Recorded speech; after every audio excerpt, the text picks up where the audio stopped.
FBI ਨੇ ਉਹ request grant ਕਰ ਦਿੱਤੀ ਆ, ਜਿਹਦੇ ਮੁਤਾਬਕ ਟੈਕਸਸ ਦੇ ਜਿਹੜੇ ਹਾਊਸ ਡੈਮੋਕ੍ਰੇਟਸ ਆ ਉਹ ਇੱਥੋਂ ਭੱਜ ਕੇ ਟੈਕਸਸ ਤੋਂ ਸ਼ਿਕਾਗੋ ਜਾਂ ਹੋਰ ਸ਼ਹਿਰਾਂ 'ਚ ਚਲੇ ਗਏ ਹੈਗੇ ਆ ਉਹਨਾਂ ਨੂੰ ਲੱਭਣ ਦੀ।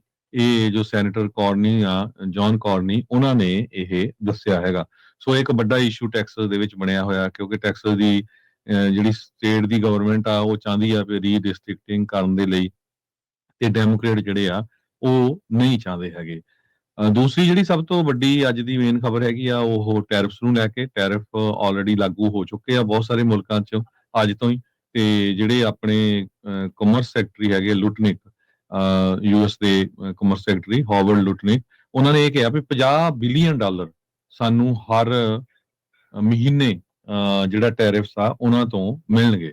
ਸੋ ਕਹਿੰਦੇ ਵੀ US ਨੇ ਪਿਛਲੇ ਮਹੀਨੇ $30 ਬਿਲੀਅਨ ਕਲੈਕਟ ਕੀਤਾ ਆ, ਤੇ $100 ਬਿਲੀਅਨ ਅਪ੍ਰੈਲ ਮਹੀਨੇ ਤੋਂ ਲੈ ਕੇ ਹੁਣ ਤੱਕ।